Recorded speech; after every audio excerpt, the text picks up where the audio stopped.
দুর্গাপুজো কাটিয়ে বাপের বাড়ি থেকে চলে এসেছিলাম, তারপরে ছিল কালী পুজো। আর আজ কিন্তু কালী পুজো, মা কিন্তু আজ উপোস করেছে আমার বাপের বাড়ির পাড়ায় সব মাঠে, ওখানে কালী পুজো হয়। তো ওখানে মা উপোস করেছে, সোনার জন্য মানত রেখেছিল। তো আজকে বিকালে মা চলে যাবে, আবার কালকে আসবে।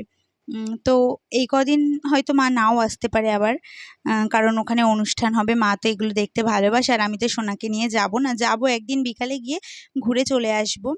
এখন তো সোনা ছোট, আর এখন সোনাকে স্নান করাবো। এখন ওই 11টার মতো বেজে গেছে। সোনাকে আমি 11টা থেকে 11:30টার মধ্যে স্নান করিয়ে দিই। এখানে ওর সব কিছু গুছিয়ে নিয়েছি, লোশন, ক্রিম, টিপ, কাজল, পাউডার, আর এখানে জামা, আর এই যে কাঁথা, তারপরে গা মোছানোর জন্য ন্যাকড়া, সব কিছুই রেডি করে রেখেছি। এখন সোনাকে আগে অয়েল ম্যাসাজ করা হয়ে গেছে, আসলে অনেকদিন আগের ভিডিও তো ভুলে গেছি একটু।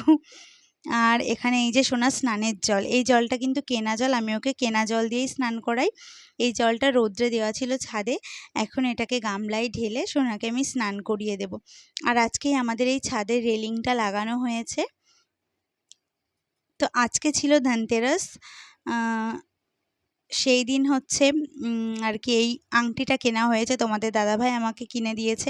আমি নিজে আর পছন্দ করে কিনতে পারিনি, কারণ সোনাকে নিয়ে আমাকে ছুটতে হয়েছিল ডাক্তারের কাছে, ওর ঠান্ডা লেগেছিল।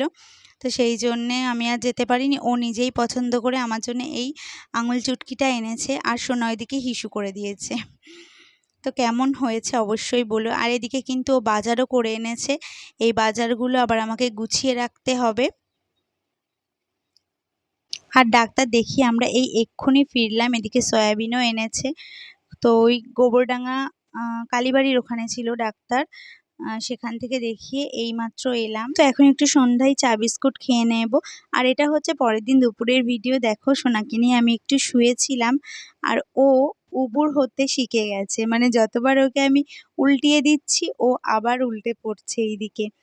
তো আমার খুবই আনন্দ হচ্ছে যে আমার সোনা এক একটা করে স্টেপ শিখে যাচ্ছে, পরবর্তী স্টেপগুলো, আর একটু একটু করে বড় হয়ে উঠছে। আর এটা দেখো রাত 3টের সময় ও ওর বাবার সঙ্গে খেলা করছে। করুক খেলা, আমি এদিকে ঘুমাই, বাবা ছেলে যা করবে করুক। তো আজকের এই ছোট্ট মিনি ব্লগটা কেমন লাগলো অবশ্যই জানিও। যদি ভালো লাগে লাইক কমেন্ট শেয়ার করে সাবস্ক্রাইব করে পাশে থেকো। টাটা।